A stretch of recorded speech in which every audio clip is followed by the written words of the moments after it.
नमस्कार दोस्तों, the knowledge giveaway में आप सभी का स्वागत है। तो चलिए शुरू करते हैं।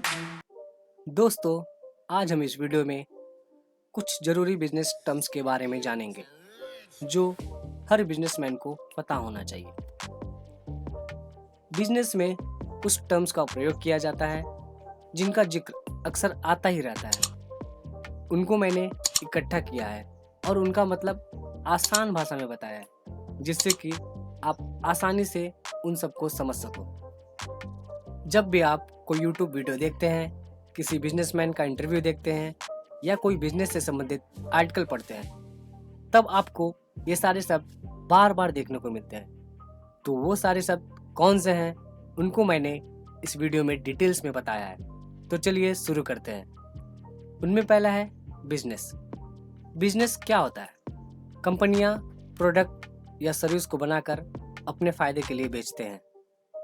बिजनेस धन कमाने के लिए किया जाता है या फिर नॉन प्रॉफिट ऑर्गेनाइजेशन भी होता है जो किसी चैरिटी या किसी सामाजिक मिशन के लिए प्रयोग में लाया जाता है।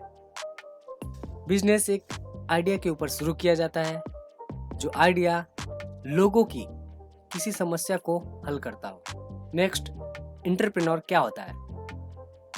एक एंटरप्रेन्योर वो होता है जो अपना कुछ स्टार्टअप या बिजनेस शुरू करता है, रिस्क लेता है। सामान्यतः एंटरप्रेन्योर एक बिल्कुल नया आइडिया बिजनेस में लेकर आता है, इनोवेशन करता है जिससे कुछ समस्या सुलझ सके। नेक्स्ट है रेवेन्यू। एक बिजनेस जब अपने गुड्स या सर्विस को बेचकर जो पैसा कमाता है वो रेवेन्यू कहलाता है। रेवेन्यू कोई भी बिजनेस एक्टिविटी करने से आता है। यह ध्यान रखने वाली बात यह है कि रेवेन्यू प्रॉफिट मुनाफा नहीं होता है। इसको एक एग्जाम्पल से समझते हैं। मान लो एक पेन हमने 7 रुपए का खरीदा और 10 रुपए का बेचा, तो वो 10 रुपए हमारा रेवेन्यू है और 3 रुपए प्रॉफिट यानी मुनाफा कहलाता है। नेक्स्ट है मार्जिन। मार्जिन की दो परिभाषा होती है, यहाँ हम एक का जिक्र करने वाले हैं जो ज़्यादातर प्रयोग में ली जाती है। मार्जिन रेवेन्यू और मुनाफे के बीच के अनुपात को कहते हैं। नेक्स्ट है एसेट। एसेट कोई ऐसी चीज होती है जिसे भविष्य में या तो कैश में बदला जा सकता है या फिर वो भविष्य में किसी व्यक्ति, बिजनेस या सरकार को फायदा पहुंचेगा। एसेट सभी के लिए अलग अलग प्रकार का हो सकता है। आपके लिए अगर आपने शेयर मार्केट में स्टॉक खरीदे हैं तो वो एसेट है। किसी बिजनेस के लिए उसका कैश, मशीनें, प्रोडक्ट्स आदि एसेट होते हैं। अकाउंट में ये बैलेंस शीट के बाएं तरफ लिखा जाता है। नेक्स्ट है लायबिलिटी। एक जिम्मेदारी होती है बिजनेस की जो कुछ कंपनी को चुकाना हो, जैसे कि लोन, उधार, कर्ज आदि। Next, share market. एक ऐसी मार्केट जहां पर पब्लिक लिस्टेड कंपनियों के शेयर को खरीदा और बेचा जाता है, उसे शेयर मार्केट कहते हैं। नेक्स्ट है आईपीओ, इनिशियल पब्लिक ऑफरिंग। जब कोई कंपनी अपने शेयर को पहली बार पब्लिक में इश्यू करती है तो उसे कहते हैं कि उस कंपनी का आईपीओ लॉन्च हो रहा है। आईपीओ में कंपनी सीधा लोगों को शेयर देती है। नेक्स्ट है वेंचर कैपिटलिस्ट, वीसीज।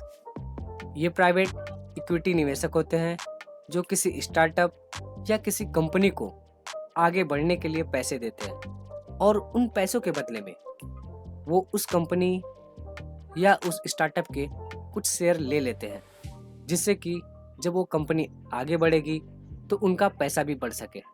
नेक्स्ट है फंड्स। फंड वह धन होता है जो किसी निश्चित कार्य या किसी निश्चित उद्देश्य के लिए रखा जाता है। नेक्स्ट है ब्रांड इक्विटी। किसी ब्रांड या किसी कंपनी के प्रति ग्राहकों की जागरूकता, उनकी उस ब्रांड के प्रति वफादारी और परसेप्शन होता है। Next, stock. स्टॉक क्या होता है? ये सब किसी कंपनी में आपकी हिस्सेदारी को दर्शाता है। किसी कंपनी के आपके पास शेयर हो, ये आपका एसेट होता है। नेक्स्ट है एक्सपेंस। एक्सपेंस ये वो खर्चा होता है जो कोई कंपनी रेवेन्यू कमाने के लिए करती है, उसको एक्सपेंस कहते हैं। नेक्स्ट है कैपिटल। कैपिटल किसे कहते हैं? कैपिटल वो पैसा है जो कोई कंपनी गुड्स या सर्विस बनाने के लिए प्रयोग में लेती है। अगर साधारण शब्दों में कहा जाए तो कैपिटल का मतलब पैसे से होता है। नेक्स्ट है नेट प्रॉफिट। ये वो मुनाफा होता है जिसमें से उस प्रोडक्ट के बनाने के खर्चे को घटा दिया जाता है। नेक्स्ट है बैलेंस शीट। बैलेंस शीट क्या है? ये किसी कंपनी की किसी निश्चित समय की एक फाइनेंशियल स्टेटमेंट है जो उस कंपनी के एसेट, लायबिलिटी और शेयर होल्डर की हिस्सेदारी को दर्शाता है। दोस्तों, उम्मीद है आपको ये वीडियो पसंद आया होगा और आपके सवालों के जवाब भी मिल गए होंगे। लेकिन अगर आपको अभी भी कोई प्रश्न है बिजनेस टर्म्स के बारे में तो आप कमेंट करके हमसे पूछ सकते हैं। Please like, share and subscribe our channel. Finally, thanks for watching. Have a nice day.